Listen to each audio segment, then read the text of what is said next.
Ukraine के राष्ट्रपति Zelensky से बातचीत अगर होगी तो वो बेलारूस में होगी। यूक्रेन के उत्तर में बेलारूस है जो रूस का सहयोगी देश है। रूस की शर्त है कि सीज फायर पर अगर चर्चा होगी तो बेलारूस में होगी। इसके अलावा यह भी शर्त रखी गई कि यूक्रेन को गुटनिरपेक्ष देश रहने का वादा करना होगा।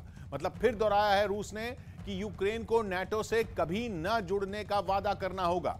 जंग रोकने के लिए रूस ने यह शर्तें रखी हैं। 2 दिन से वहां जंग जारी है।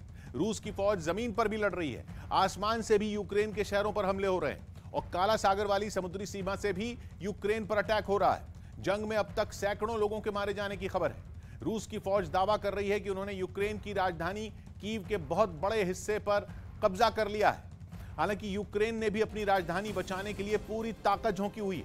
पूरे यूक्रेन में सबसे भीषण जंग कीव में ही चल रही है। रूस की सेना की कोशिश जल्द से जल्द यूक्रेन की राजधानी कीव पर कब्जा करने की है। इसके लिए जमीन पर ही नहीं, आसमान में भी भीषण जंग लड़ी जा रही है। कीव की तरफ भेजी गई एक मिसाइल को यूक्रेन ने हवा में ही ढेर करने का दावा किया। आसमान में ऐसी आतिशबाजी दिखी कि लोगों के दिलों में डर बैठ जाए।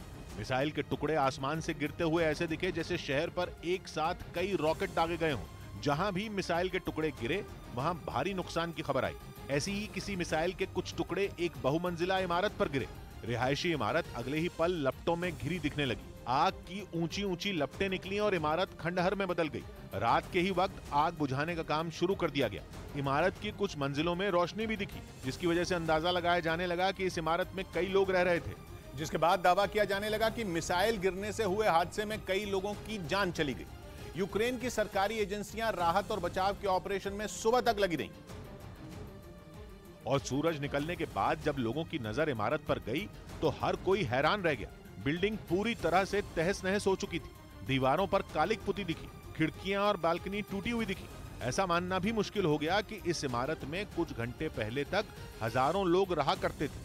बिल्डिंग के अंदर लगी आग को बुझाने की कोशिशें दोपहर तक चलती रहीं। कीव पर कब्जे की जंग जैसे जैसे तेज हो रही है, आम लोगों की जान पर मुसीबत बढ़ रही है। कीव की सड़कों पर रूस की फौज के टैंक दौड़ते दिख रहे हैं। कीव की सड़कों पर सैनिक मार्च करते हुए भी दिख रहे हैं। कीव में रह रहे आम लोगों के लिए भी शहर की ये तस्वीरें घबराहट पैदा करने वाली हैं। आसमान में हर पल बमबारी और मिसाइलों की डराने वाली आवाजें सुनाई दे रही। रूस की फौज का दावा है कि वो कीव पर कब्जा करने के बेहद करीब है। लेकिन दोनों देशों के बीच चल रही इस भीषण जंग की वजह से कीव में अभी से भारी तबाही हो चुकी है।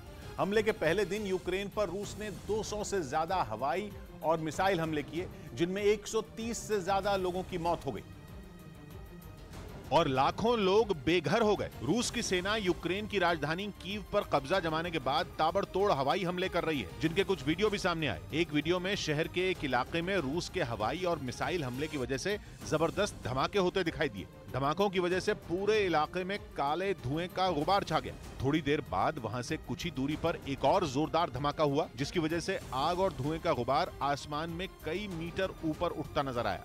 इन हवाई धमाकों की चपेट में वहां की एक हाउसिंग सोसाइटी भी आ गई, जहां भारी तबाही मची। बमबारी की वजह से हाउसिंग सोसाइटी के एक हिस्से में आग लग गई, जिसके बाद फायर ब्रिगेड के कर्मचारी उस पर काबू करने में जुट गए। हाइड्रोलिक क्रेन की मदद से आग पर पानी की बौछार की गई। वहां से आए एक दूसरे वीडियो में रूसी सेना के हमलों की वजह से हर तरफ तबाही का मंजर दिखा। लेकिन रूस के इन हमलों के बाद यूक्रेन ने जवाबी कार्रवाई भी शुरू कर दी। यूक्रेन के राष्ट्रपति ने पूरी सेना को युद्ध में उतारने का ऐलान कर दिया और रूस पर जवाबी हमला किया। यूक्रेन ने दावा किया कि वो जमीन से आसमान तक रूस से लोहा ले रहा है। उसने मारियोपोल में रूस यूक्रेन युद्ध पर संयुक्त राष्ट्र सुरक्षा परिषद की बैठक में रूस के खिलाफ निंदा प्रस्ताव हुआ पास। निंदा प्रस्ताव के पक्ष में पड़े 11 वोट। भारत, चीन, यूएई ने वोटिंग में हिस्सा नहीं लिया। यूक्रेन में फंसे भारतीयों को निकालने के लिए भारत सरकार का मिशन एयरलिफ्ट शुरू। आज रोमानिया और हंगरी से भारतीयों को लेकर दिल्ली और मुंबई पहुंचेगा विमान। यूक्रेन में जारी रूसी हमले के बीच वहां फंसे भारतीय नागरिकों को निकालने के लिए आज फिर सुरक्षा मामलों की मंत्रिमंडल समिति के साथ पीएम मोदी करेंगे बैठक। जंग के हालात और भारतीयों की सुरक्षित वापसी पर होगी चर्चा।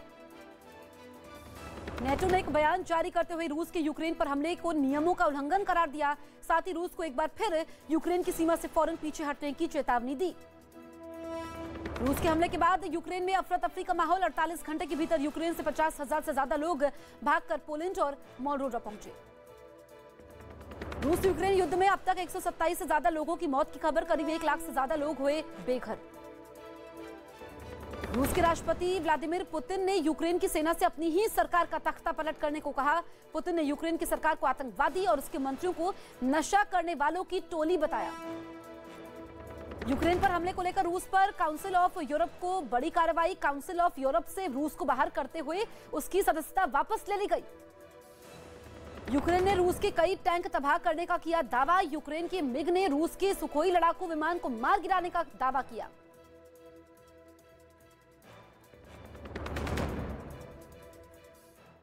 सेनाओं ने मोर्चा संभाल लिया और रात होते ही दोनों तरफ से भीषण गोलीबारी शुरू हो गई। इसके बाद तो पूरे शहर में गोलियों की आवाजें सुनाई देने लगी। एक तरफ जमीन पर दोनों सेनाओं के बीच जंग हो रही थी, तो आसमान से भी लड़ाकू विमानों ने बम गिराना जारी रखा।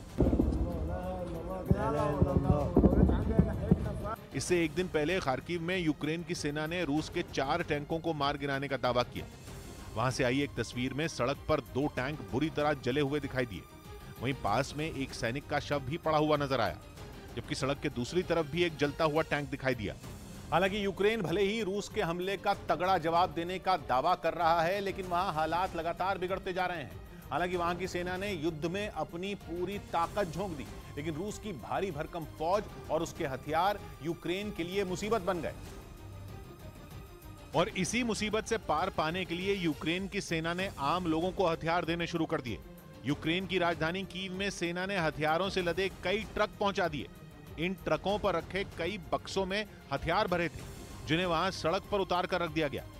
रूस की सेना से लड़ने और देश को बचाने का जज्बा ऐसा कि वहां लोगों की भारी भीड़ नजर आई। इसके बाद वो लोग खुद ही आकर बक्सों में रखे हथियार उठाते और उन्हें लेकर वहां से चले जाते। यूक्रेन की सेना की तरफ से लोगों को हथियार दिए जाने का यह काम काफी देर तक चलता रहा। यूक्रेन युद्ध के बीच बहुत बड़ी खबर आई।